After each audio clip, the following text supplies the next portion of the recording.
Mi padre nunca habló de aquella expedición con ninguno de sus hijos. Ocasionalmente se le escapaba alguna frase, pero nunca nos dejó leer sus diarios mientras vivió. Estaban bajo llave. Mi padre nunca hablaba. Sí decía que lo había pasado mal. Nosotros éramos pequeños, un poco demasiado pequeños para escucharle, pero aparte de eso, nunca le oí hablar mucho de ello.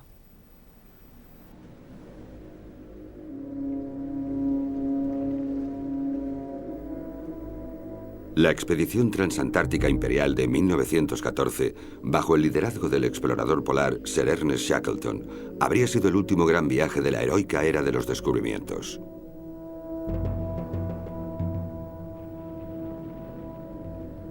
Era un plan osado. Un pequeño grupo iba a cruzar el continente antártico por primera vez. Según la leyenda, Shackleton anunció la expedición en un ahora famoso anuncio. Se buscan hombres para viaje arriesgado, poco sueldo, mucho frío, largos meses de oscuridad total, peligro constante, regreso a salvo dudoso. Honor y reconocimiento en caso de éxito. Ernest Shackleton.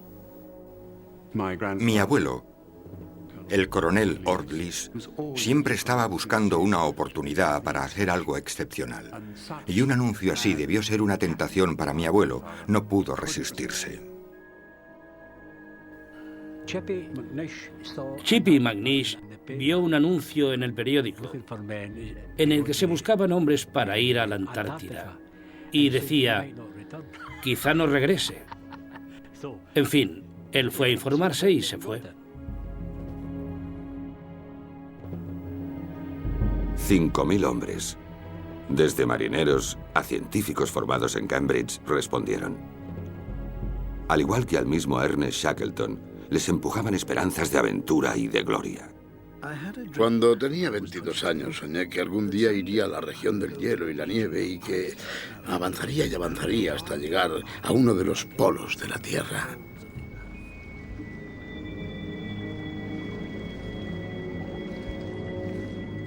Con las exploraciones, Shackleton había ganado fama y un título de caballero, pero todavía no había hecho realidad su sueño. 2 veces anteriores se había dispuesto a llegar al Polo Sur y 2 veces había vuelto derrotado. Y finalmente se le adelantó el noruego Roald Amundsen.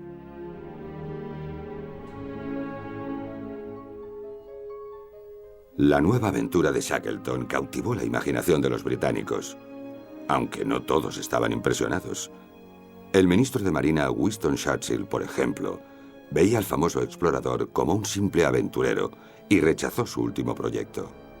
«Ya se han derrochado suficientes vidas y dinero en esta estéril hazaña», escribió. «El polo ya ha sido descubierto. ¿De qué sirve otra expedición?». No obstante, en agosto de 1914, tras 7 frenéticos meses de preparativos, Shackleton y su tripulación de 27 hombres estaban listos para partir.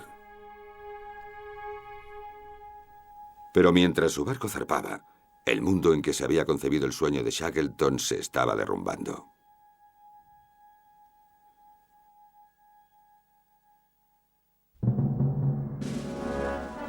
Estalló la Primera Guerra Mundial en Europa. Shackleton ofreció su barco y sus hombres a Gran Bretaña para la guerra. La Marina declinó la oferta con una sola palabra: procedan.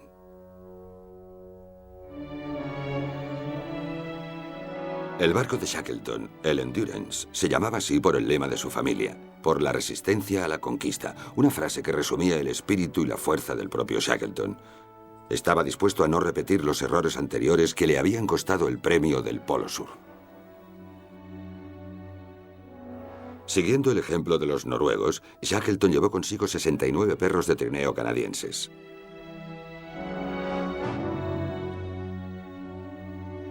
También se almacenarían provisiones de comida para el grupo de 6 hombres que harían en trineo el viaje de 2.400 kilómetros a través del continente antártico. El barco de Shackleton se acercaría a la Antártida desde las aguas cubiertas de hielo del poco conocido mar de Weddell. La entrada al mar era la isla de Georgia del Sur, el último puerto de escala del Endurance. Una avanzada de humanidad en medio de las inmensidades heladas, la isla albergaba un puñado de pequeñas comunidades balleneras dirigidas por hombres de las compañías. Un sacerdote local describió románticamente a estos balleneros como una abigarrada raza de antiguos nobles y otras criaturas caídas que ahora arrancan grasa o recogen aceite. Muchos, o la mayoría, están reñidos con la vida. Ernest Shackleton tenía algo en común con aquellos rebeldes y solitarios. Nacido en Irlanda, se había casado con la hija de un acomodado abogado inglés, pero era un marido y un padre indiferente. Un alma inquieta. Siempre había sido más feliz en sus largas expediciones.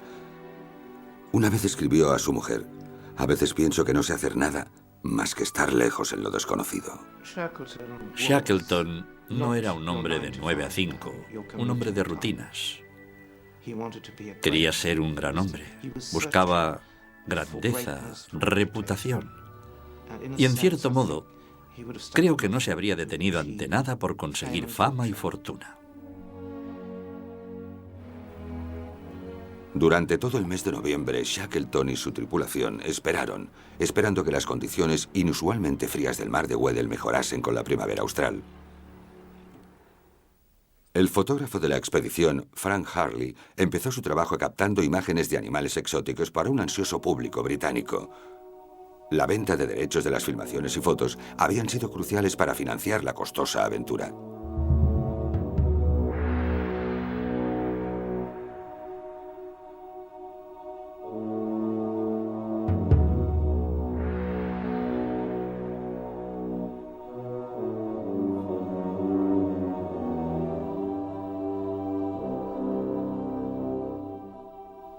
Piers Blackburn, un joven polizón galés, a veces hacía de ayudante de Harley. Blackburn se había enamorado del Endurance cuando había atracado en Buenos Aires camino del sur. La señora Chippy, el popular gato del carpintero que también iba en la expedición, se había caído por la borda durante el viaje y el barco había dado la vuelta para recogerle. La tripulación aprovechó la última oportunidad de enviar cartas a casa. El navegante Hubert Hudson escribió a su padre: «Querido papá, solo unas líneas antes de zarpar. Hasta ahora nos lo hemos pasado muy bien y creo que nos va a ir bien. Espero volver a estar en casa dentro de 19 meses e ir directamente al frente. Qué gloriosa la época en que vivimos». A primeros de diciembre, Shackleton no podía esperar más y quería aprovechar el verano antártico. Había invertido todos sus recursos en la expedición y tras él, Europa estaba en guerra. Ya le habían arrebatado su sueño 2 veces.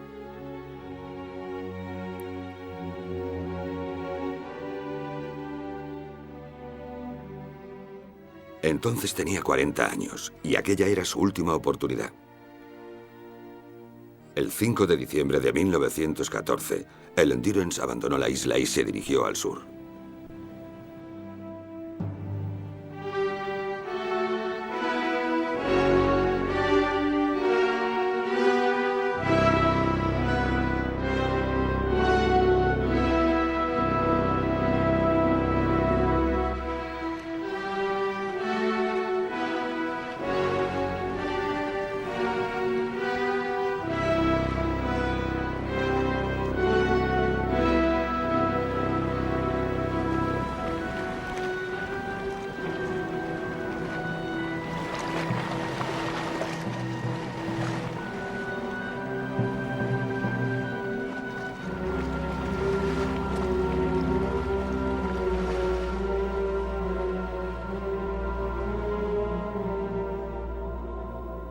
El tercer día se encontraron con el enemigo, las enormes masas compactas de agua de superficie conocidas como témpanos flotantes. Los témpanos se extendían hasta el horizonte, separados solo por espacios de agua abierta conocidos como canales. El reto sería navegar aquella maraña movediza de 1.600 kilómetros hasta llegar al continente.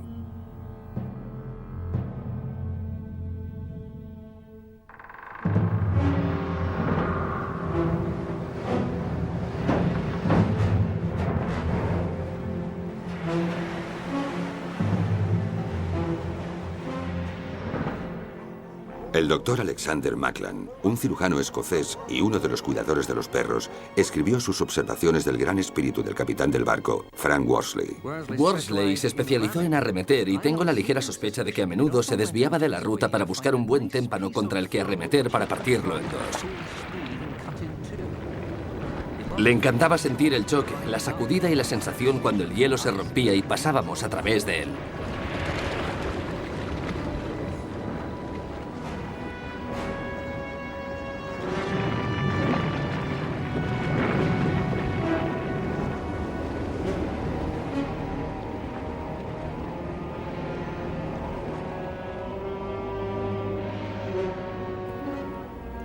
Algunos días el barco tenía que detenerse por el hielo.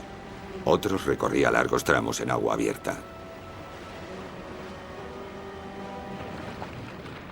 Tras 6 semanas de viaje, el Endurance estaba solo a 160 kilómetros del continente cuando entró en un campo de hielo duro que obligaba al barco a ir muy despacio.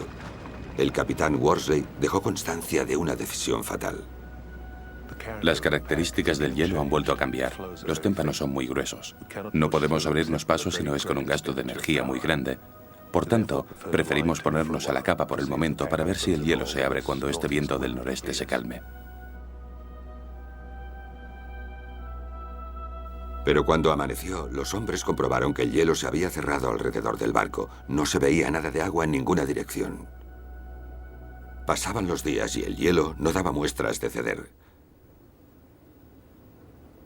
El hecho que selló su destino era recordado años después por el meteorólogo de la expedición, Leonard Hussey. El 14 de febrero de 1915, la temperatura bajó de repente de 8 a 28 grados bajo cero. Y todo el mar se heló y nosotros nos helamos con él. Un canal se abrió inesperadamente a unos 400 metros del barco, ofreciendo una oportunidad de llegar a aguas abiertas. Por supuesto, no teníamos explosivos para abrirnos paso, solo teníamos picos y palas.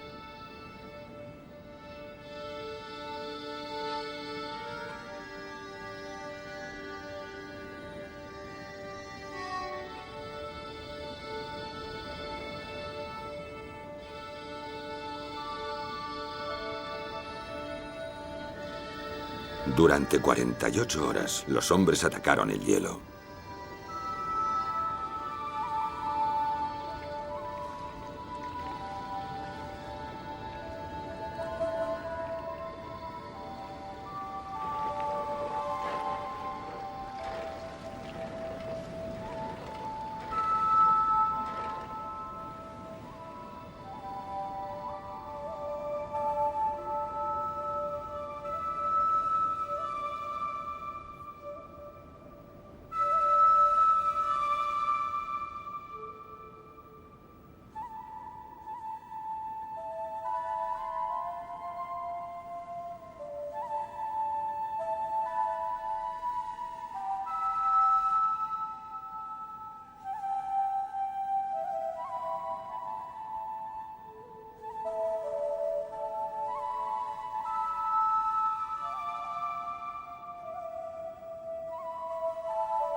Frank Harley, quien filmó la agotadora lucha de los hombres por la libertad, escribió en su diario: Todos los hombres trabajaron hasta medianoche, cuando se hizo una medición de los 2/3 restantes.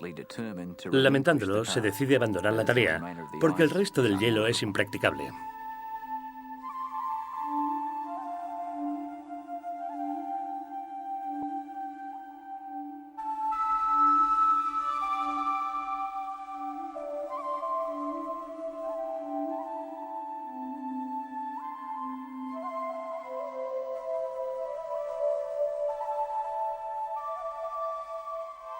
Estuvieron atrapados hasta la primavera, unos 7 meses después. Fuera incluso de contacto por radio, nadie en el mundo sabía dónde estaban. Habían embarrancado a solo un día de navegación de su destino.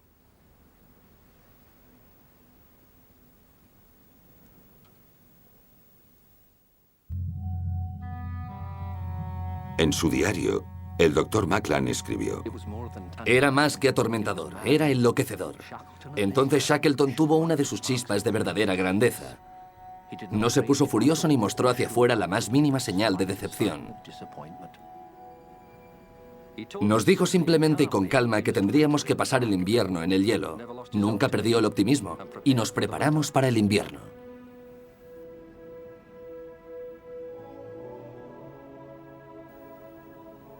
El optimismo era el centro de la personalidad de Ernest Shackleton. Conocido por todos como The Boss, el jefe, era un líder nato que desde su juventud estuvo empujado por una romántica búsqueda de aventura. A los 16 años había navegado como grumete. A los 24 recibió el título de capitán del servicio de la Marina Mercante. Poco después fue escogido como oficial en el primer viaje histórico de Robert Falcon Scott. Allí vio brotes de tensión entre hombres de diferentes personalidades y clases, juntos en espacios pequeños, y observó cómo se erosionaba la moral bajo el inadecuado liderazgo de Scott. Shackleton sabía que él podía hacerlo mejor.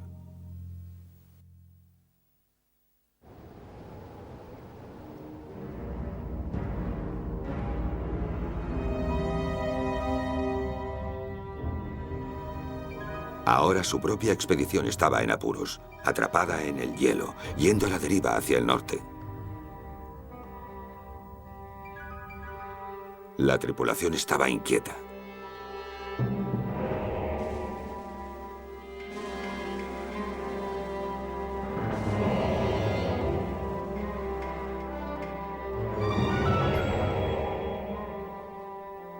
El coronel Thomas Ortliss, el almacenero y experto en motores, irritaba a todos con sus aires de superioridad. En una anotación característica de su diario observaba: Me he empeñado en sentarme en la misma mesa que el cuarto oficial y el carpintero, que es un perfecto cerdo en todos los sentidos.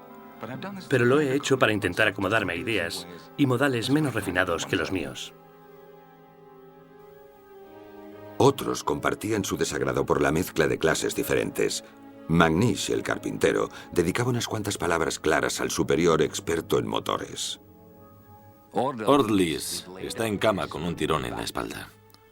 Ayer estuvo apartando nieve.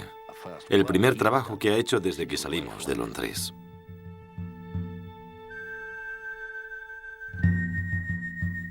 Shackleton insistía en que los hombres mantuvieran una rutina cotidiana estricta y controlaba minuciosamente su moral.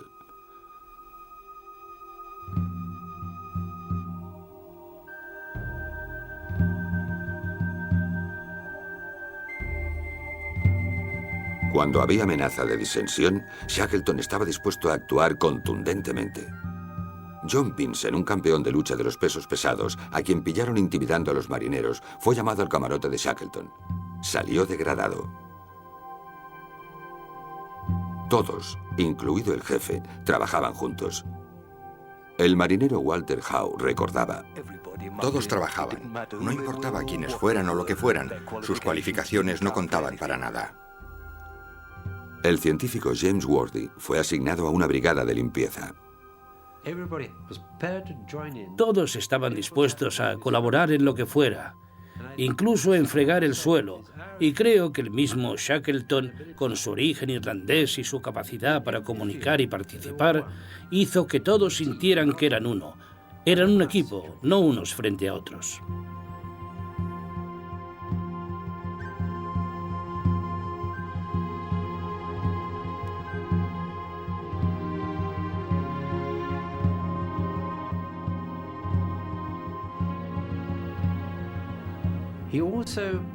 También comunicó a sus hombres que los anteponía al objetivo de la expedición. El objetivo era grande, pero ellos eran más importantes. El segundo en el mando, Frank Wild, había estado con Shackleton en 1909 cuando el Boss, al quedarse sin provisiones, renunció al polo para salvar a sus hombres de una muerte segura. Wild le había visto volver atrás estando a solo 156 kilómetros de la meta. Una noche, cuando ambos hombres estaban a punto de morir de hambre, Shackleton obligó a Wild a comer una galleta de sus escasas raciones propias. Wild escribió: Supongo que nadie más en el mundo puede darse cuenta de la generosidad y solidaridad que me mostró con ello. Yo sí. Por Dios que nunca lo olvidaré.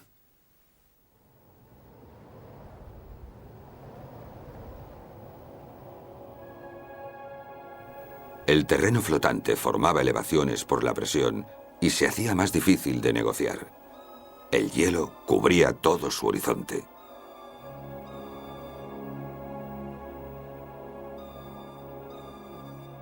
Mientras iban a la deriva, Shackleton recordaba el destino del barco Bélgica, que también se había quedado durante un invierno en el hielo, y su tripulación había sucumbido a las luchas internas y finalmente a la demencia.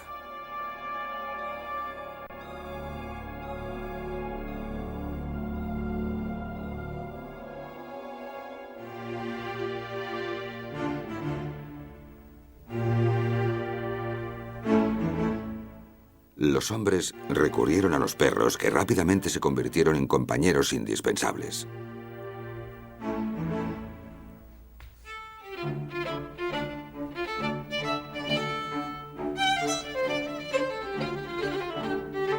Harley escribió: Unas palabras sobre mis perros. Shakespeare, alias Tachko, Hollyhound y Buck Whiskers. Es un animal magnífico. En cierto modo parece un perro pastor inglés.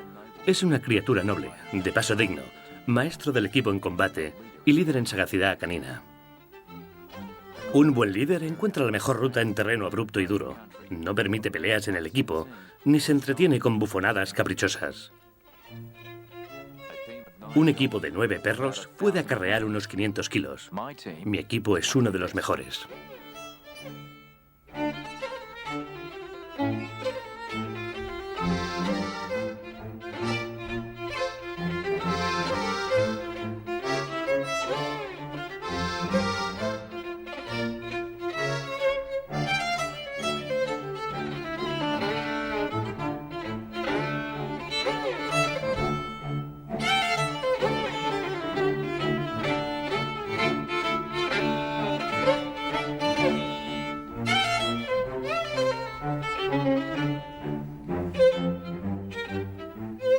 El nacimiento de 4 cachorros cautivó a todos los hombres. Tom Crean, un marinero duro como era, se convirtió en su padre adoptivo.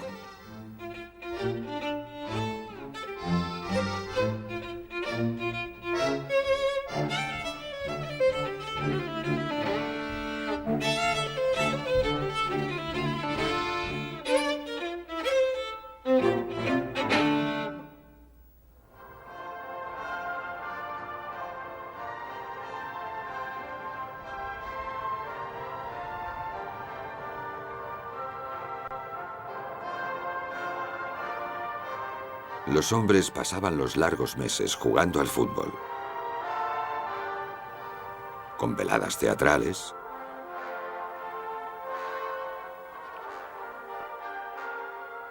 con conciertos semanales de gramófono,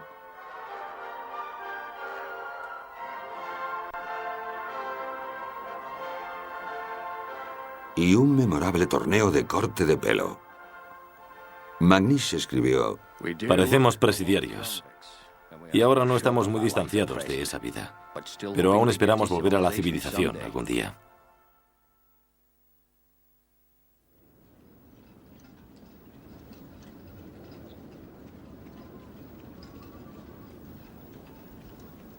En mayo llevaban más de 3 meses atrapados. El sol desapareció por el horizonte, dejando días oscuros como la noche hasta el final del invierno. Las provisiones para los trineos eran una mofa para la ambición de Shackleton y para los sueños de sus hombres.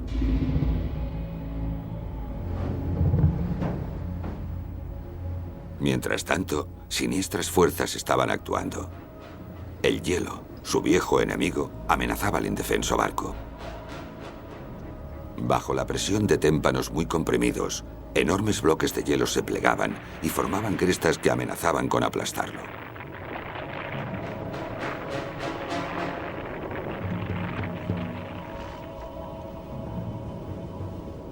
En julio, una ventisca azotaba el Endurance. Mientras el hielo crujía y empujaba, Shackleton daba vueltas en su camarote. El capitán Worsley recordaba. Me dijo, el barco no puede sobrevivir aquí, capitán. Es solo cuestión del tiempo. El hielo se queda lo que atrapa.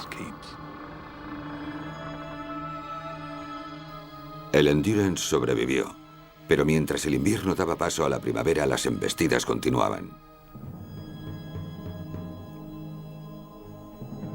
En una entrevista 40 años después, el marinero Walter Howe todavía recordaba el barco tambaleándose por los golpes. El hielo envolvió el lado de estribor y levantó el barco completamente y lo inclinó mucho hacia babor. Y la madera empezó a crujir. ¿Oían ustedes la madera crujir cuando el hielo aumentaba? Era inevitable. Era como fuegos artificiales o disparos de cañón.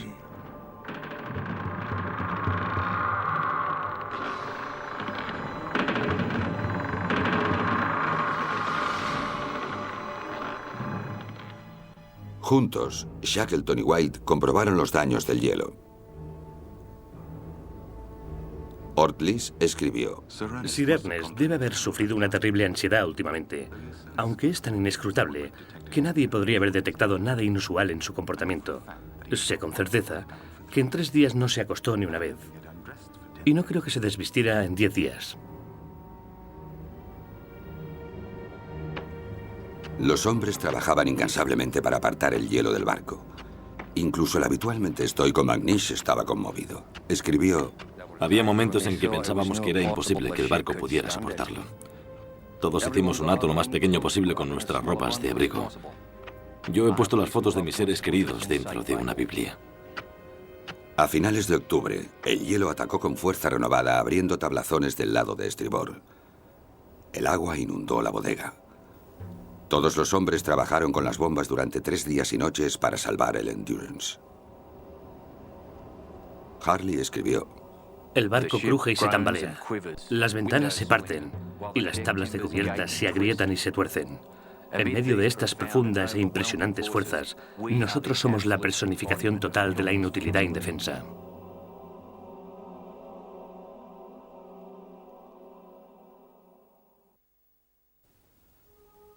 El 27 de octubre de 1915, 10 meses después de quedar atrapados en el hielo, Shackleton dio la orden de abandonar el barco. El marinero Howe recordaba: Shackleton envió a Frank Wild, quien nos explicó que teníamos que irnos.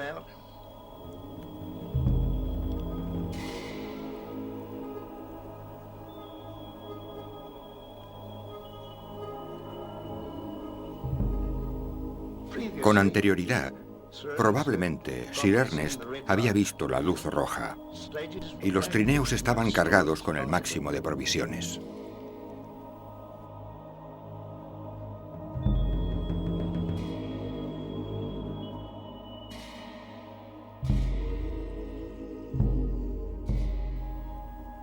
Hay que recordar que para un marinero, su barco es su hogar.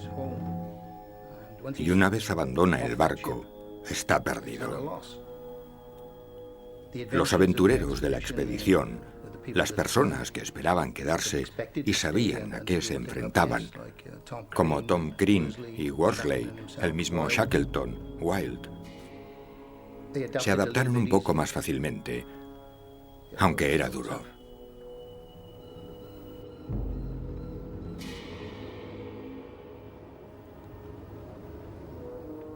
Les había quedado una fracción de sus provisiones originales y 3 de los 4 botes salvavidas del barco.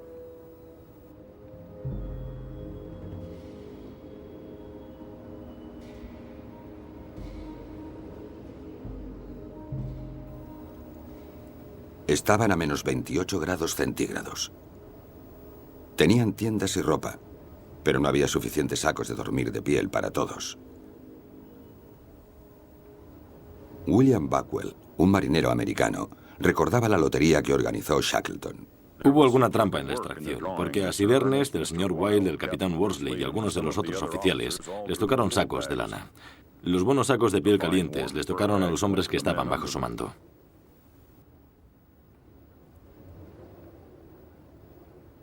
En la fría mañana, Shackleton reunió a la compañía para explicarle su plan. El doctor Macklin escribió: Como siempre con él, lo pasado, pasado estaba. Sin emoción, melodrama ni agitación, dijo: hemos perdido el barco y las provisiones, así que nos iremos a casa.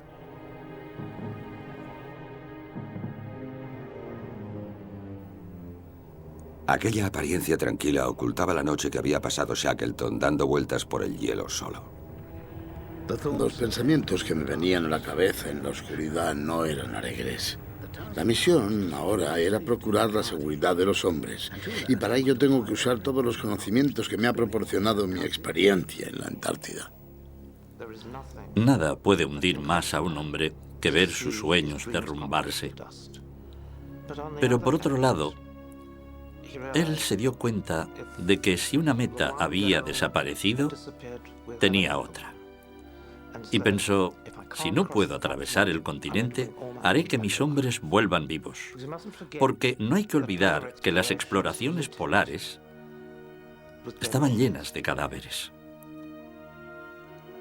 Aquel deseo, que era un deseo fanático de volver con sus hombres vivos, aquello se convirtió en la fuerza motriz. Era lo único que le importaba. Ese cambio de intentar obtener lo que te has propuesto a reponerte de la derrota es un esfuerzo que ha hundido a muchos hombres, pero no hundió a Shackleton.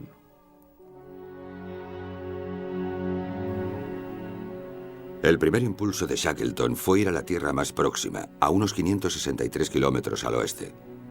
Los hombres podían llevar 1 kilo de posesiones por cabeza, con pocas excepciones.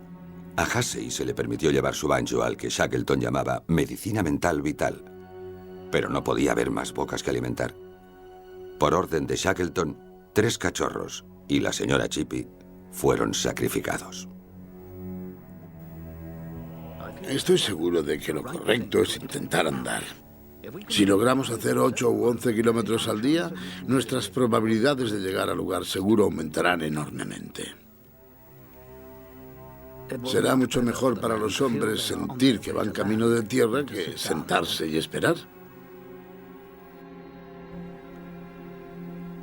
Pero tras 3 días de dura marcha, aún estaban a vista del barco. La marcha hacia tierra había resultado inútil.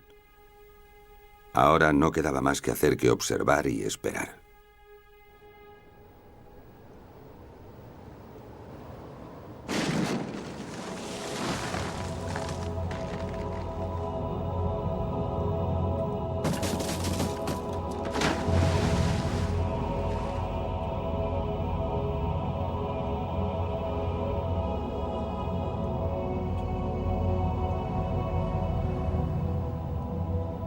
Se rescataron provisiones y comida del barco.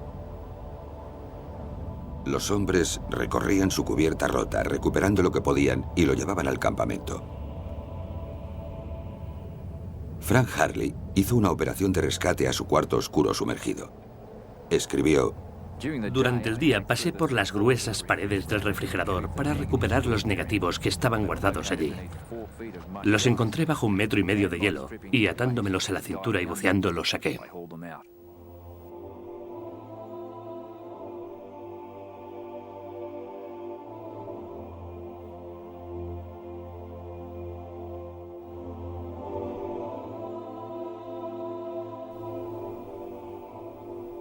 Juntos, Shackleton y él seleccionaron 120 negativos y los sellaron en latas de estaño.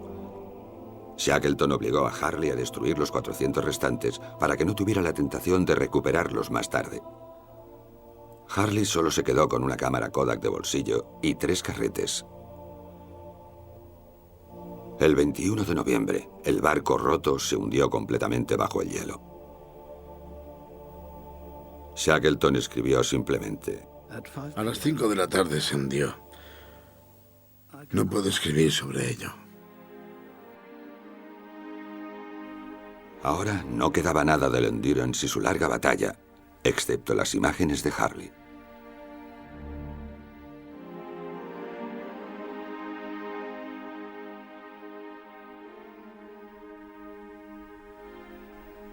Cuando el barco se hundió, mi abuelo, lo sé, se sintió enfermo.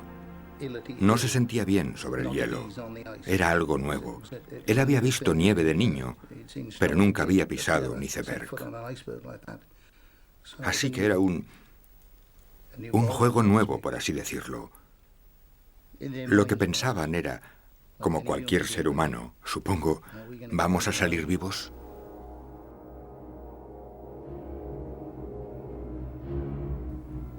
La deriva del hielo había arrastrado a los hombres 2090 kilómetros desde que habían quedado atrapados. Ahora esperaban que la misma deriva les llevase a tierra. Si no, iban rumbo a mar abierto. Harley escribió: Es imposible concebir, incluso para nosotros, que estamos viviendo en una colosal balsa de hielo, que solo 5 metros de agua helada nos separan de 2000 brazas del océano y que vamos a la deriva, bajo los caprichos del viento y las mareas, hacia Dios sabe dónde.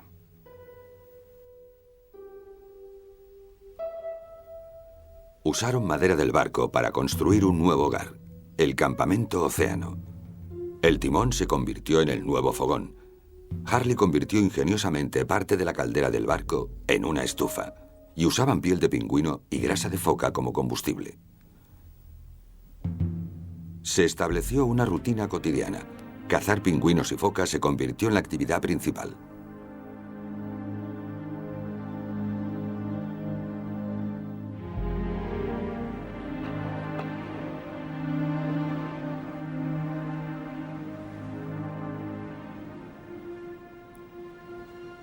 Todos los hombres sabían que el rescate era imposible. Conseguían seguir vivos, pero ¿con qué fin?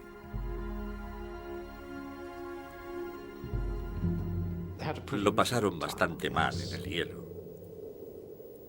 Pero dicho eso, al final, en todo momento, el enemigo de Shackleton no era el hielo, sino sus propios hombres, en el sentido de que era su moral. Aquello era el enemigo. Tenía que impedir que su moral se hundiera. El hielo no era nada. Todos podemos enfrentarnos al hielo, pero enfrentarse al espíritu humano es muy difícil.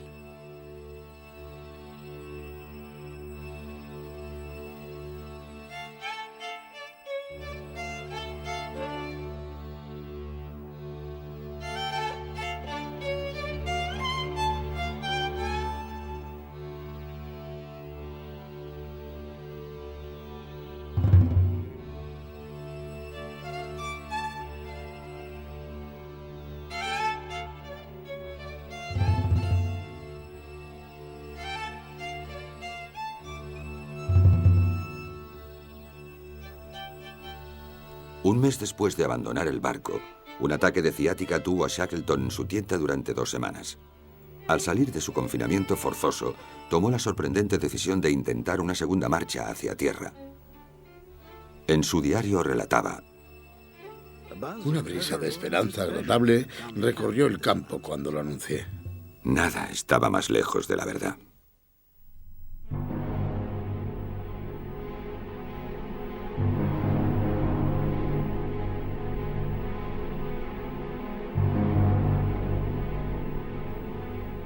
Una vez más, los hombres arrastraron los botes salvavidas que pesaban más de 1 tonelada cada uno, abriéndose camino por crestas que les obstaculizaban el paso. Había momentos en que andaban con la nieve hasta las rodillas.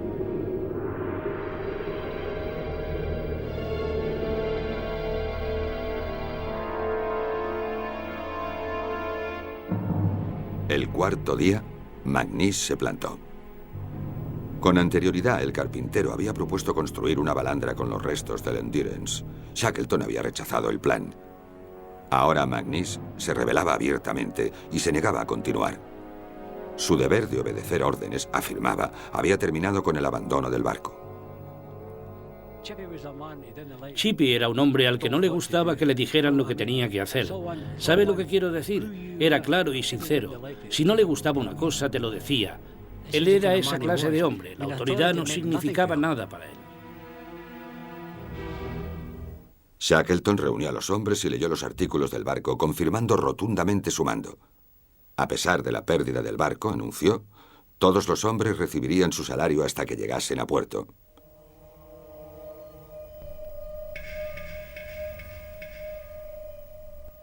McNish se retractó. El motín se había evitado. Ningún líder al borde de la supervivencia puede tolerar la más mínima amenaza a su autoridad. Shackleton, de hecho, estaba dispuesto a disparar al carpintero si era necesario, y habría sido justificado, porque había un peligro oculto allí, y era que el carpintero solo estaba expresando las opiniones de otros 2 o 3 miembros de la tripulación, y es posible que de más. Y si no se hubiera aplastado aquello inmediatamente, todo el grupo se habría desintegrado. 2 días después del enfrentamiento con McNish, Shackleton se vio obligado a reconocer su propio error y puso fin a la marcha. En su diario, Shackleton escribió: Me acosté, pero no podía dormir. Estoy nervioso. Todos van bien excepto el carpintero. Nunca le olvidaré en estos momentos de tensión y dificultad.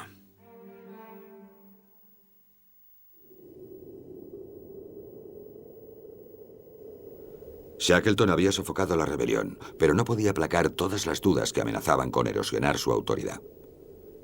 Una semana de agotador esfuerzo había dejado a sus hombres peor que antes, y habían tenido que abandonar material muy valioso.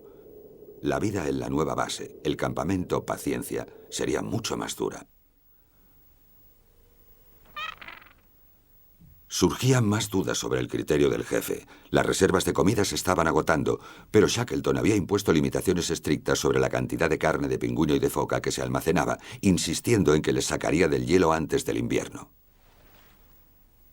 Lionel Greenstreet, el primer oficial del barco, cuestionaba abiertamente la filosofía del jefe. Su sublime optimismo constante es, en mi opinión, una locura total. Todo iba a salir bien y no se tuvo en cuenta que las cosas podrían salir de otra manera. Y aquí estamos. Shackleton replicaba: Eres un maldito pesimista. Por una vez, Ord-Lees expresó los temores de muchos. Necesitaban carne, escribía, por si tenían que pasar otro invierno en los témpanos. Era importante tener, al igual que municiones, tener provisiones. Y la famosa frase de Wellington no era que el ejército marcha con el estómago. Eso le parecía elemental a él.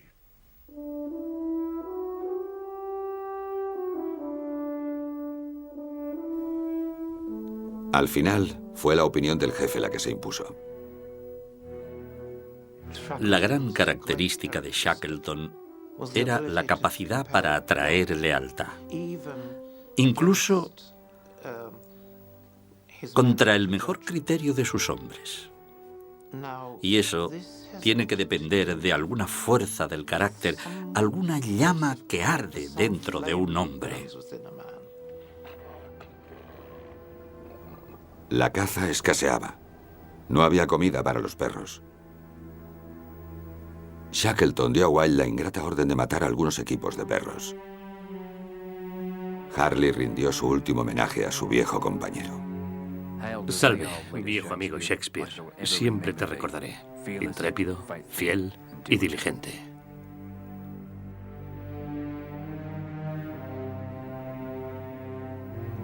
En unas semanas mataron a los demás perros, y esta vez se los comieron. McNish escribió: Frank Wilde mató al último de nuestros perros, del que nos quedamos los 5 cachorros para comer. Su carne es como un manjar tras habernos alimentado tanto tiempo con carne de foca, y estos últimos 14 días, casi con nada.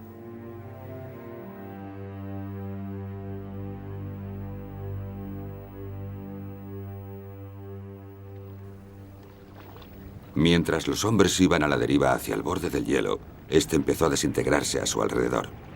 Un día, Ord-Lees se despertó sintiéndose mareado. El hielo se había vuelto tan fino que se sentían los movimientos del mar a través de él. Pronto no quedaría nada debajo de ellos.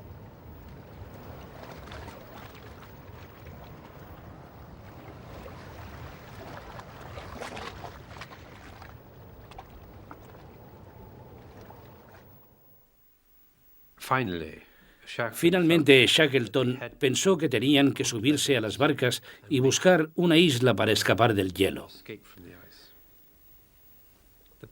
El problema era hacia dónde iban a ir. Y hay una intrigante colección de siluetas de islas que Worsley llevó consigo para saber dónde estaban cuando vieran un poco de tierra, porque, de lo contrario, ¿cómo sabían lo que iban a ver? Sus sistemas de orientación, por muy bien que los usaran, eran primitivos. Y se embarcaron en aquel viaje en barca, desde el hielo, sin saber dónde iban a ir a parar. Varias recaladas eran posibles. Las más próximas eran las islas Clarence y Elefante, a unos 160 kilómetros al norte. La isla Decepción, a unos 240 kilómetros al oeste, donde se sabía que había provisiones para marineros que habían naufragado. Shackleton escogió la isla Decepción. Los 3 pequeños botes salvavidas llevarían a los 28 hombres en un viaje que nadie sabía cuánto duraría.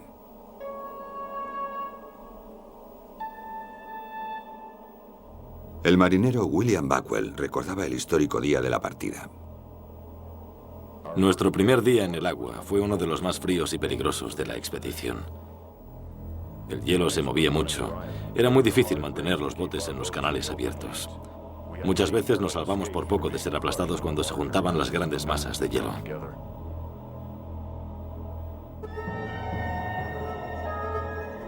Durante los primeros días del viaje, sacaban los botes del agua cada noche para dormir.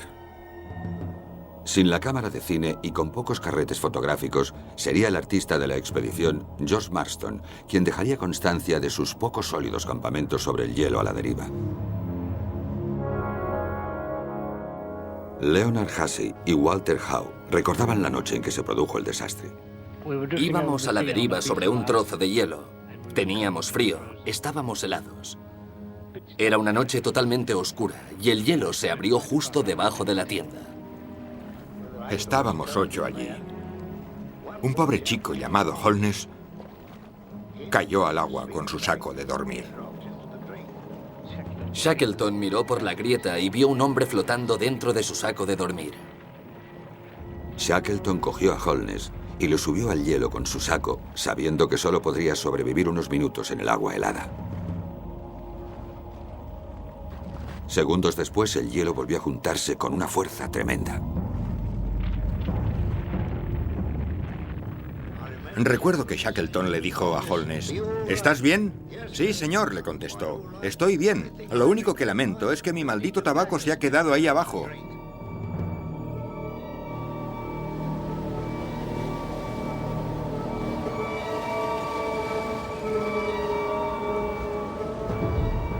Shackleton escribió: Ráfagas constantes de lluvia y nieve nos impedían ver las estrellas y nos empapaban. De vez en cuando, las espectrales sombras de petreles blancos y plateados y de gaviotas árticas destellaban cerca de nosotros. Y por todas partes se oía el suplido de las orcas. Sus silbidos cortos y agudos sonaban como repentinos escapes de vapor.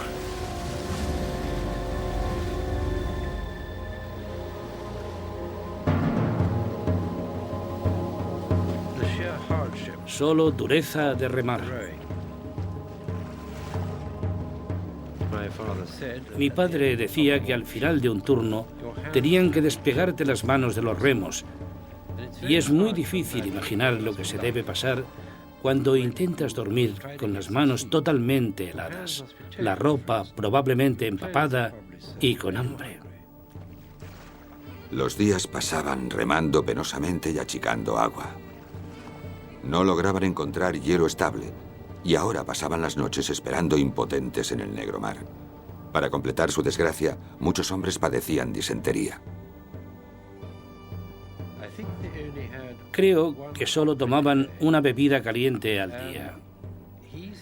Y decía que solo comían una galleta de barco, la cual, según sus propias palabras, se mira para desayunar, se chupa para comer y se come para cenar.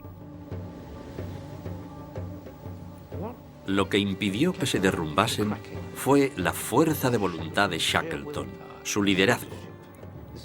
Aquella llama que ardía en su interior, y eso se manifestaba de diferentes maneras, ya fuera con Shackleton haciendo de marinero consumado en la proa del bote, conduciendo a su pequeño escuadrón al lugar seguro, o haciendo de madre para sus hombres, volviéndose de pronto para consolar a alguien o para prepararle comida, y actuando básicamente como una gallina con un pollo.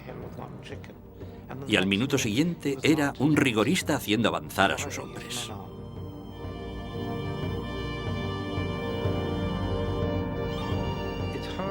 Es difícil imaginarlo, pero probablemente veían cosas de gran belleza en aquel viaje.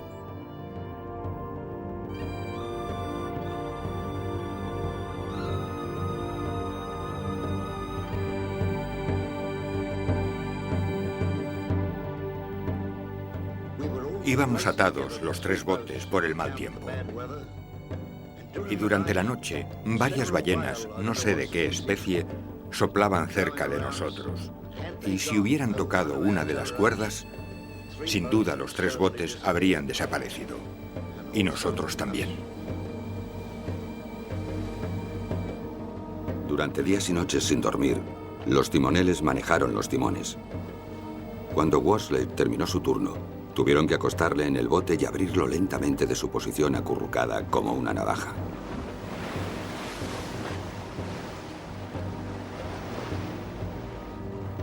Vencidos por la desgracia y el miedo, algunos hombres se derrumbaban y lloraban.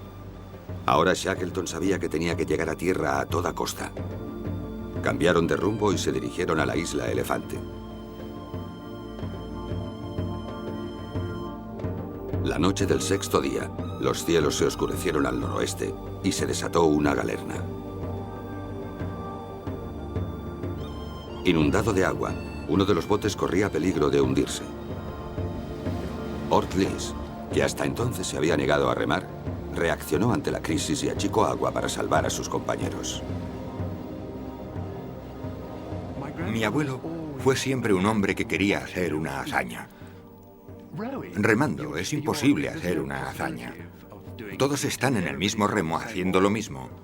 Achicar agua, salvar la vida de todos.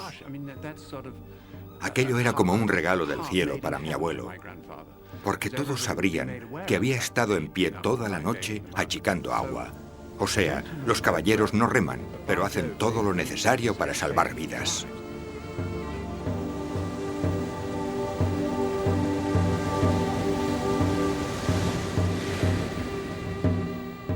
Cuando amaneció, Shackleton escribió: El cielo estaba muy nublado por la mañana. A las 7 de la mañana estábamos justo debajo de los acantilados que quedaban sumergidos en el mar antes de verlos. La isla Elefante. Los hombres habían estado 7 desoladores días en el mar y más de 7 meses sobre hielo a la deriva. Hacía 1 año y 4 meses que no tocaban tierra.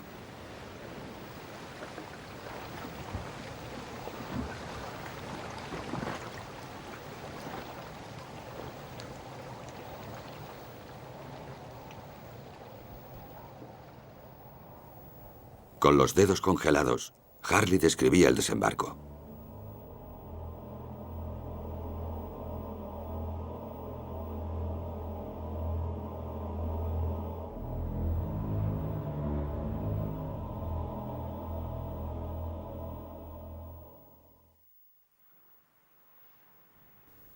En su diario, Harley escribió: Muchos hombres estaban demacrados por el agotamiento, la fatiga y el frío. Muchos sufrían aberración temporal. Otros temblaban como si tuvieran perlesía. Los hombres se tambaleaban por la playa como borrachos. Algunos enterraban sus caras en las piedras. Wordy recordaba comportamientos más estremecedores. Algunos hombres estaban medio locos. Uno cogió un hacha y no paró hasta que hubo matado unas 10 focas.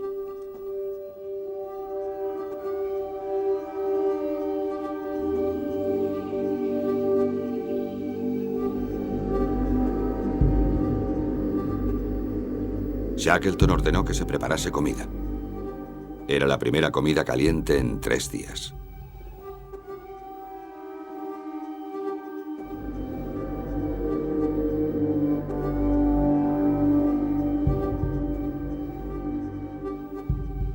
Harley describía la primera noche. Montamos las tiendas rápidamente, nos metimos en ellas y nos dormimos profundamente casi al instante.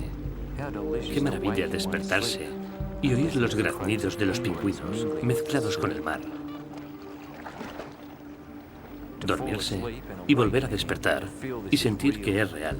Hemos llegado a tierra. La tierra a la que habían llegado era una franja de playa baja que no ofrecía protección. 2 días después, Shackleton condujo a los hombres a una segunda base en el lado occidental de la isla. El nuevo acampamiento se llamó Cabo Wild por Frank Wild. Para los marineros era el maldito Cabo Wild. Los botes llegaron a tierra entre lluvia y aguanieve. Por la noche se desató una galerna que hizo trizas una de las tiendas y se llevó material al mar. Los hombres se metieron debajo de los botes para refugiarse y temblaban bajo sus impermeables mientras el viento amontonaba nieve sobre ellos. La ventisca duró 5 días.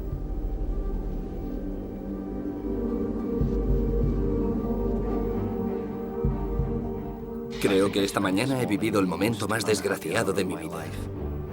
Todos los intentos parecían inútiles y el destino parecía totalmente decidido a hundirnos.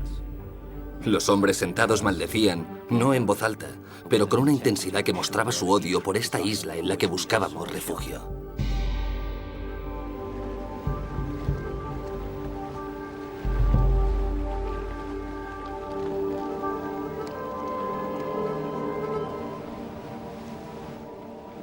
Shackleton había salvado a sus hombres en el sentido de que los había sacado a todos con vida del hielo y estaban en tierra firme. Pero ahora, ¿cómo iban a volver a la civilización? La isla Elefante estaba fuera de toda ruta marítima concebible. No solo eso, estaba fuera de las rutas de los balleneros y cazadores de focas que solían ir al sur. Así que, de algún modo, Shackleton tenía que llevar a sus hombres a un puerto de escala, aunque fuera en una isla solitaria donde fueran los cazadores de focas. Ante las imposibles probabilidades, Shackleton tomó una decisión arriesgada. No esperaría, navegaría en busca del rescate. Cabo Horns, la tierra más próxima, estaba fuera de su alcance porque significaría navegar contra los vientos dominantes, pero en la ruta de los vientos del oeste estaba la isla de la que habían salido, Georgia del Sur. Hicieron un plan. Shackleton navegaría 800 millas por el océano más peligroso del mundo con un bote de 7 metros de largo. Empezaron a trabajar inmediatamente en el James Caird. Previamente, McNish había levantado las regalas con madera de cajas de embalaje. Ahora sacaba madera de los otros 2 botes para reforzarlo. Las juntas se sellaban con las pinturas al óleo de Marston y sangre de foca. La cubierta era de lona. McNish no solo era un buen carpintero de navío, sino que al parecer tenía algo más. Tenía un toque de ingenio. Una auténtica capacidad para improvisar, para sacar algo de nada. Y creo que eso va unido a cierta tozudez, cierta cabezonería. Y aquí tenemos otra paradoja. Él era el amotinado que se había vuelto bueno. Shackleton escogió a los marineros más fuertes y curtidos para el viaje. Con gran orgullo, McNish escribía sobre su inclusión en la tripulación de 6 hombres. Le acompañarían Tom Crean y Tim McCarthy, ambos marineros irlandeses y partidarios del viaje a la isla Elefante. El contramaestre degradado John Vincent también fue redimido. Shackleton reconoció su fuerza y destreza, resultado de sus años pasados en barcos arrastreros en las brutales condiciones del Atlántico Norte. El capitán Frank Worsley había orientado los botes hasta la isla Elefante. Ahora tendría que encontrar una pequeña mota de tierra en un océano infinito. Dando vueltas por la playa, revisaba una y otra vez el cronómetro, que sería crítico para la orientación. Frank Wild, la mano derecha de Shackleton, estaría al mando de los hombres que se quedaban. La expedición se dividía por primera vez, y a Wilde le quedaba la nada envidiable misión de cuidar de 21 hombres desmoralizados y parcialmente incapacitados en una isla desierta azotada por el viento.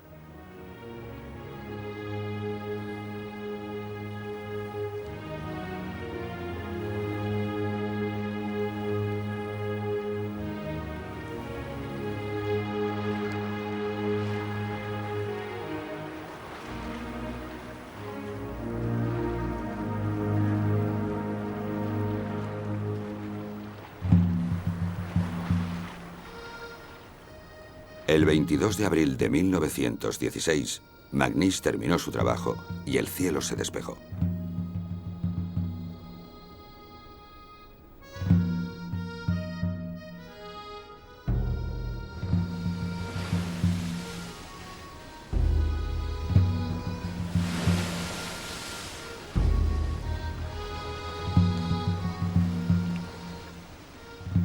Arrastrado al agua, el Kert fue cargado con 2 toneladas de lastre de piedras para darle estabilidad entre las enormes olas. Se obtenía agua fundiendo laboriosamente hielo sobre un fuego de grasa de ballena y se guardaba en barriles. Cargaron comida para 4 semanas. Sabían que luego no podrían sobrevivir.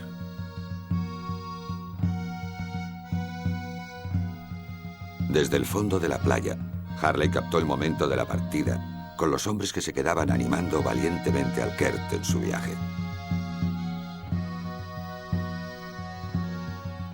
A bordo del Kert, Worsley reflexionaba. Los hombres que se quedaban formaban un grupo patético. Mientras pensaban que les veíamos, mantuvieron una apariencia maravillosa de ánimo y optimismo.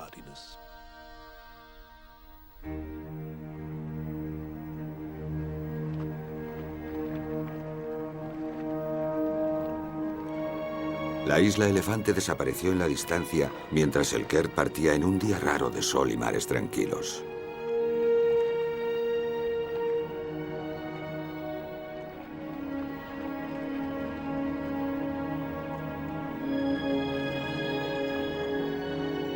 El Kert pronto encontró aguas más bravas. El segundo día, las condiciones meteorológicas eran severas y el agua empezó a caer a cántaros en el pequeño bote.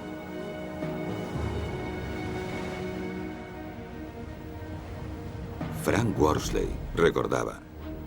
Golpeados y empapados sin tener nunca un intervalo suficientemente largo para que nuestros cuerpos calentasen nuestras ropas humeantes. Se nos habían hinchado los pies y las piernas y empezaban a estar superficialmente congelados con una temperatura a veces de casi 20 grados bajo cero. McNish intentó llevar un libro de bitácora, pero el 9º día lo interrumpió bruscamente. Trabajaban constantemente en turnos de 4 horas. 3 hombres intentaban dormir en vano sobre el lastre de piedras abajo, mientras otros 3 hacían guardia arriba, achicando, bombeando, arreglando las velas, luchando por mantener el Kert a flote.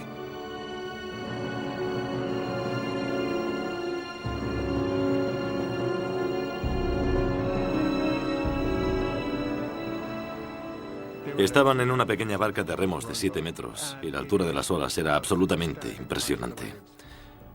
Había unas olas increíbles, olas que hoy en día se definirían como olas no negociables, en las que vas hacia la cresta y puede que ni llegues a la cresta y vuelves a caer.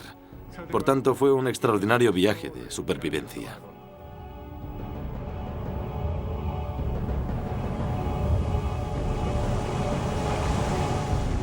Al final, todo dependía de Worsley. Había aprendido a navegar entre las altas olas del Pacífico Sur, pero nada podía compararse con su reto de aquel momento. Para marcar la posición del Kert, Worsley tenía que interpretar la relación del sol con el horizonte, pero el sol raramente aparecía en el cielo nublado y era casi imposible encontrar el horizonte detrás de las olas. Incluso para intentar una medición con el sextante, tenía que ser sostenido por un hombre a cada lado mientras el bote se abría camino a través del agua. No hay que olvidar que cada error de 1 grado que se comete son 60 millas de latitud. Y ellos solo tenían unas 10 millas de deriva en 800 millas para llegar al lugar seguro. En 800 millas de tormentoso viaje, Worsley solo pudo tomar 4 mediciones. El resto del viaje se orientó por pura deducción, por su experiencia en el cálculo instintivo de la velocidad y la dirección, o por adivinación, como lo llamaba él.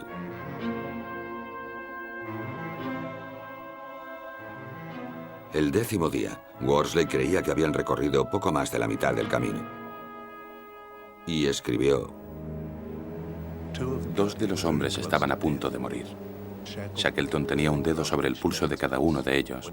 Cuando notaba que el hombre parecía muy frío y temblaba, ordenaba que se preparase inmediatamente otra bebida caliente y se nos sirviera a todos. Nunca dejó que los hombres supieran que lo hacía privándose él. Vincent se desgarró el labio superior con una taza de metal helada. Oh, Dios, debían estar desesperados. La situación tenía que ser desesperada. A mi padre se le congelaron las 2 orejas. Las tenía como huesos.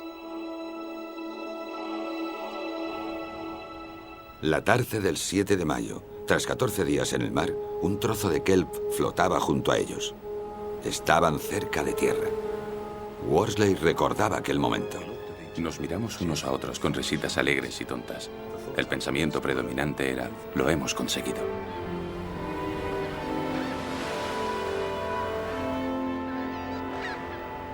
Tras divisar tierra, nuevas dificultades surgieron para poner a prueba sus límites. Un viento les empujó peligrosamente cerca de los acantilados de la isla. El viento pronto adquirió la fuerza de un huracán que descendía sobre ellos desde el oscuro cielo. Entonces fue cuando Worsley salvó la situación, porque entendía cómo funcionaba un barco de vela e hizo un milagro. Con una barca de fondo redondo, construida para ir a la deriva, no para navegar con el viento, de alguna manera se alejó de la costa tomando el viento. El huracán sopló durante 9 horas. Luego el viento cambió, alejándoles de la destrucción. Shackleton escribió: Estuvimos frente a la costa, cansados, casi al borde de la apatía. La tarde del 10 de mayo, tras 17 días en el mar, el James Caird navegó hasta la entrada de la bahía del Rey Hakon en Georgia del Sur. Mientras anochecía, la barca encontró una marejada y tocó la playa. Un pequeño arroyo fluía cerca y los hombres cayeron de rodillas y bebieron. Uno de los más grandes viajes en barca de la historia marítima moderna había terminado.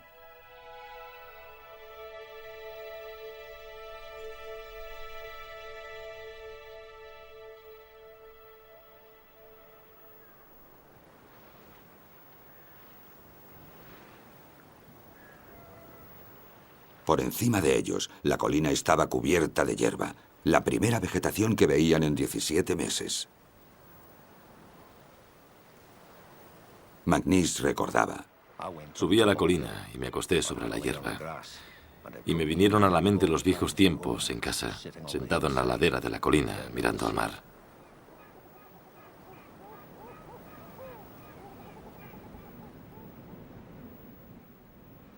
De pronto, volver a casa, el rescate, parecía posible. Solo había una pega. Los puestos balleneros estaban al otro lado de la isla. Ni la tripulación ni el barco estaban en condiciones de afrontar otro viaje por mar. Tendrían que cruzar la isla a pie. Fue un terrible contratiempo. Creo que la mayoría de hombres, en aquellas circunstancias, sin el liderazgo de Shackleton, se habrían derrumbado moralmente allí y no habrían sobrevivido. Él se lo tomó todo de una manera muy práctica. Daba la impresión de que todo iba a ir bien al final. Su único mapa solo mostraba la línea costera de la isla.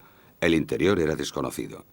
Helada e impotente, presa de ventiscas repentinas y vientos huracanados, los balleneros la consideraban impenetrable. Aquel caos de picos y glaciares nunca había sido atravesado.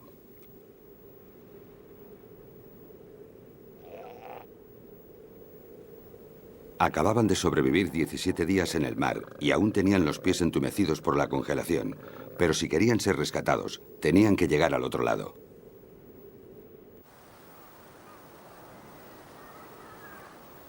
Shackleton decidió llevarse consigo a Crean y Worsley, dejando atrás a los otros hombres que no estaban en condiciones para el viaje.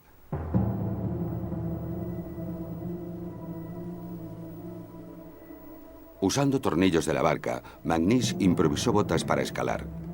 La helada de la noche endurecería la nieve y sería más fácil cruzarla. Pero no podrían detenerse porque sucumbirían al frío. Tenían que hacer una carrera por la vida de sus compañeros.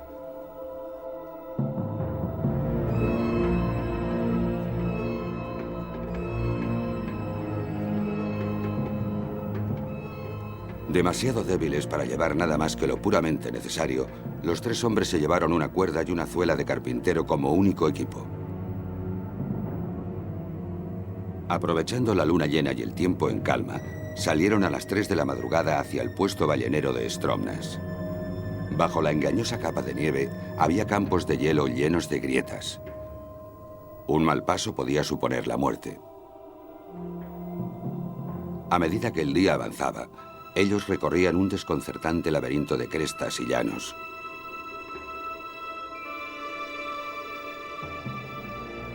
Una y otra vez ascendían a una cumbre solo para encontrar un precipicio al otro lado.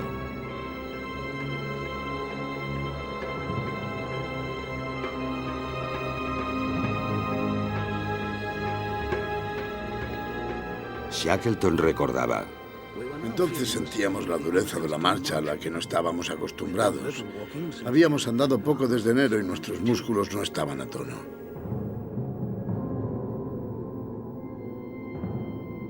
Al anochecer, estaban de nuevo sobre un difícil paso con demasiada pendiente para bajar.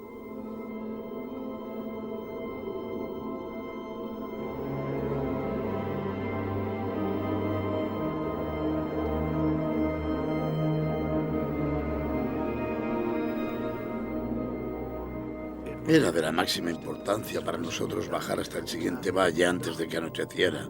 La temperatura nocturna a aquella altura sería muy baja. No teníamos sacos de dormir.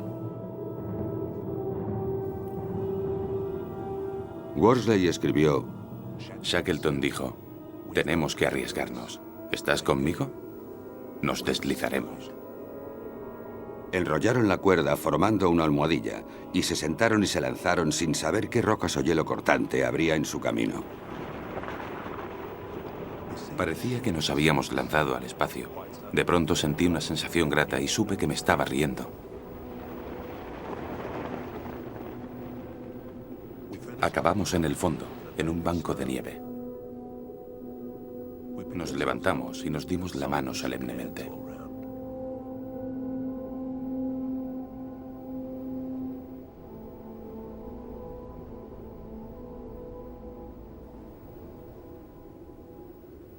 Siguieron marchando toda la noche hasta la mañana.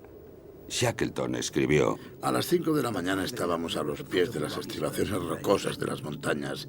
Estábamos cansados y el viento que soplaba desde las montañas nos helaba. Pensé que quizá podríamos mantenernos calientes y descansar. En unos minutos, mis dos compañeros estaban dormidos.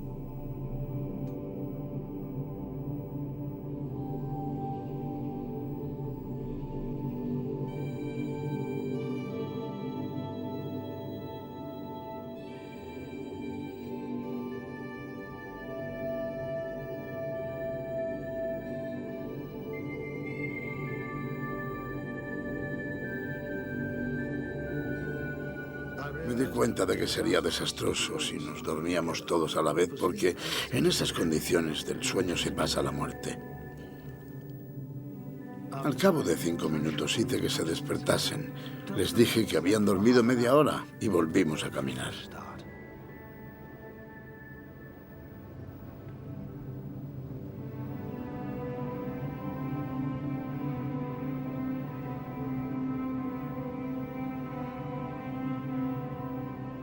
A las 6:30 de la mañana habían subido a un risco desde donde se veía un sitio que les resultaba familiar de 1 año y medio antes, la Bahía Fortuna. Stromness estaba a la vuelta de la esquina. A las 3 de la tarde del 20 de mayo, Shackleton, Worsley y Crean llegaron al puerto Stromness. Habían hecho 36 horas de marcha.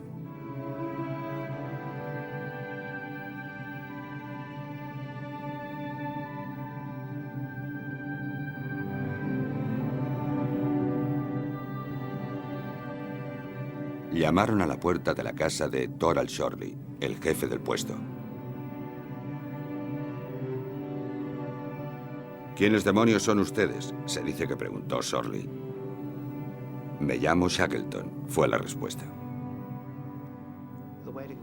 El jefe del puesto no podía reconocerles porque estaban sucios, demacrados, estaban tiznados por el tiempo que habían pasado junto a fuegos de grasa. Tenían la ropa sucia, el pelo largo, parecían hombres que volvían de la muerte.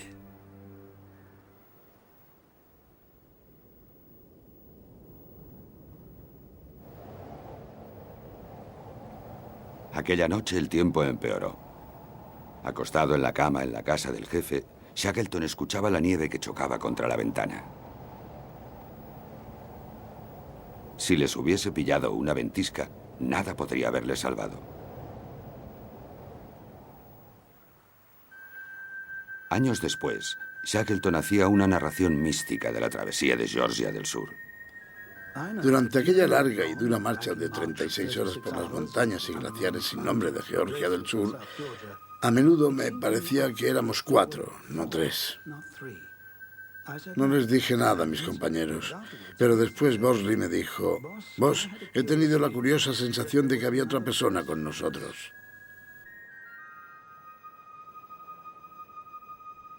Supongo que el cuarto hombre era el de arriba. Tuvieron que ser muy religiosos por encima de todo. Sin duda.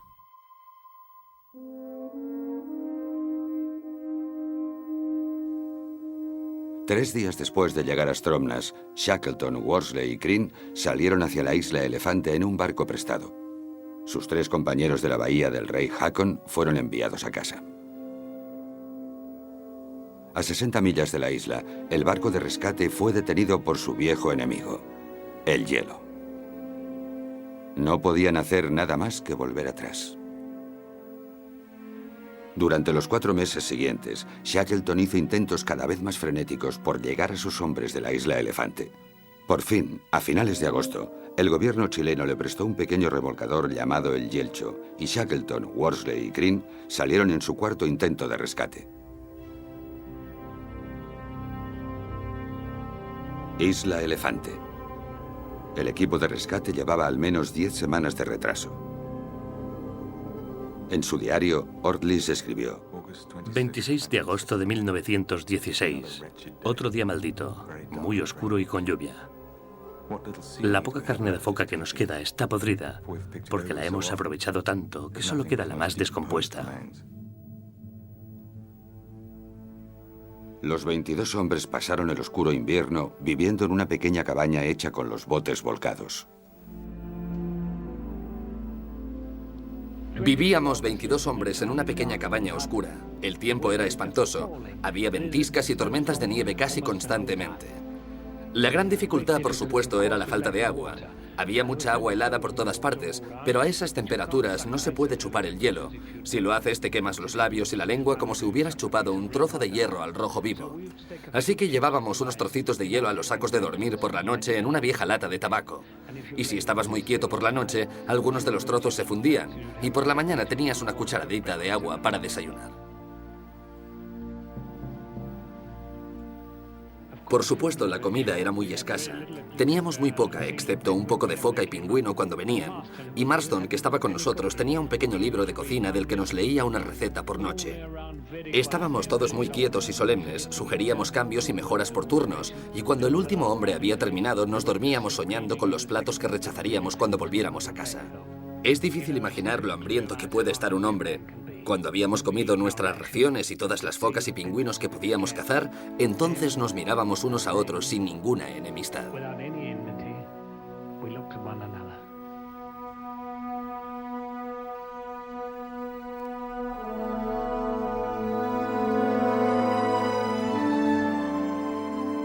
Cada día Wilde levantaba a los hombres con el grito: «Levantaos y recoged, el boss podría venir hoy». Pero a finales de agosto, incluso Wilde había perdido la esperanza en el regreso de Shackleton. Ordlis resumió la situación. La idea de que venga un barco se hace cada vez más remota, mientras hacemos preparativos para enviar uno de nuestros 2 botes. Wilde y otros 4 hombres irán en el Dudley Docker y se abrirán camino de isla en isla de las Shetlands del Sur hasta llegar a la isla Decepción, a unas 250 millas. Es una gran empresa.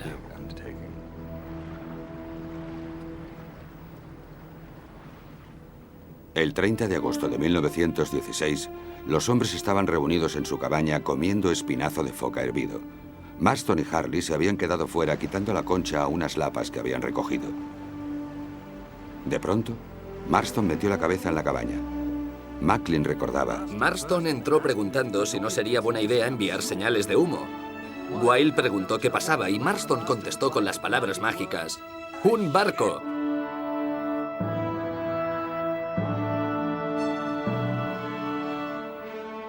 Desde la cubierta del Yelcho, Shackleton recorría Cabo Wilde con los binoculares contando las figuras que salían de la cabaña a la playa.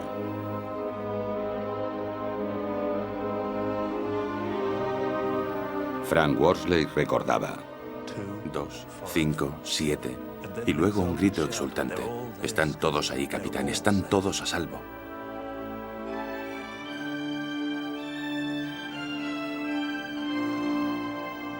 Crean se unió a nosotros y éramos todos incapaces de hablar.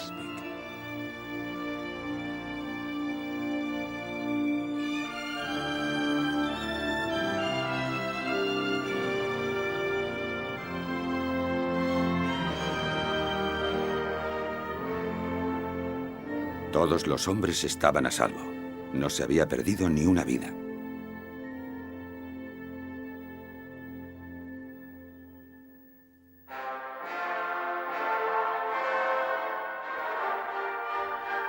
Shackleton recibió una entusiasta bienvenida en Punta Arenas. Aunque Alemania estaba en guerra con Gran Bretaña, la comunidad alemana hizo banderas para celebrarlo.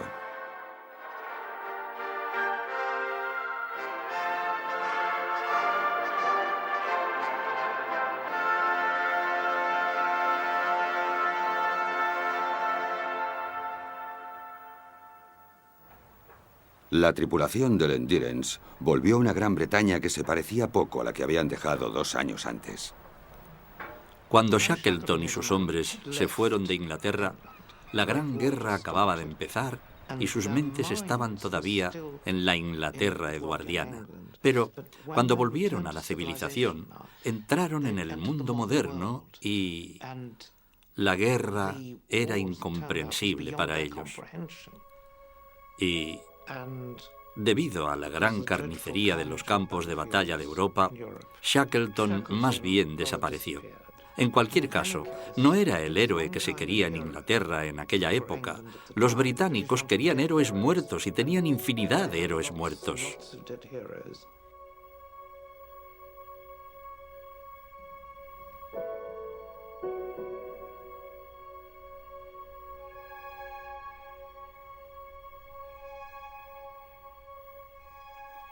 Sospecho que en 1918 la muerte de tantas personas en las trincheras, en la guerra, les hizo sentir que ellos habían sido, casi se podría decir que cobardes, que habían evitado 2 años de guerra y tenían la suerte de estar vivos.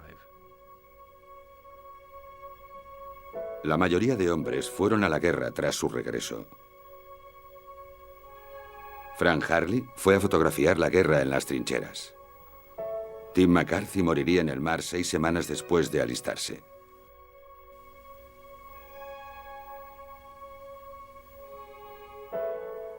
McNish emigró a Nueva Zelanda y trabajó en los muelles hasta quedar inválido por un accidente. A la mayoría de los miembros de la expedición se les concedió la medalla polar, pero Shackleton negó dicho honor a McNish y a otros 3. La breve rebelión en el hielo le costó cara al carpintero.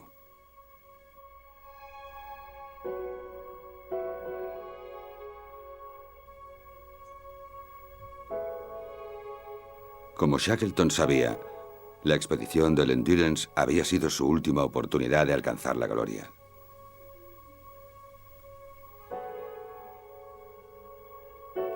En 1921, volvió a ir al sur acompañado por algunos antiguos tripulantes del Endurance: Worsley, Macklin, Green, Hussey y Frank Wild. El objetivo de la expedición no estaba claro.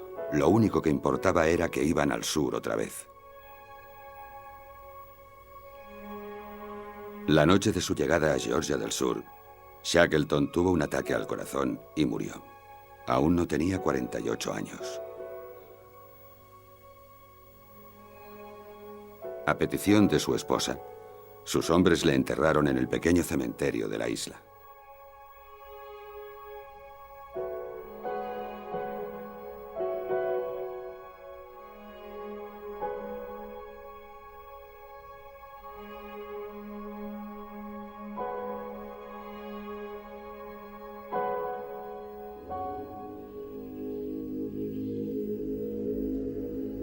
Los hombres de Shackleton siguieron con su incierta expedición sin él. Por el camino visitaron un lugar que pensaban que nunca volverían a ver: Isla Elefante. El fotógrafo de la expedición dejó constancia de su visita.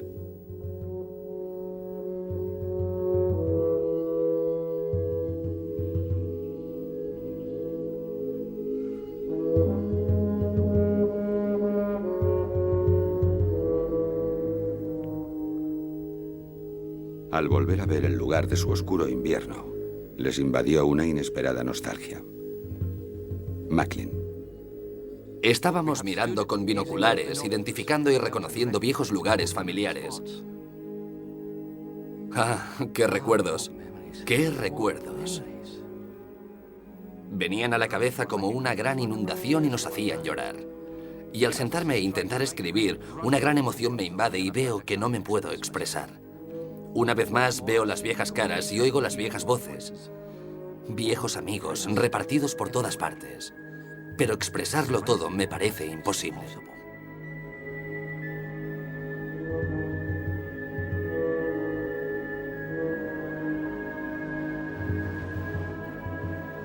Los sentimientos de Shackleton sobre la expedición del Endurance quedó expresado en su diario. Habíamos visto a Dios en sus esplendores, oído el eco de la naturaleza. Habíamos llegado al alma desnuda del hombre.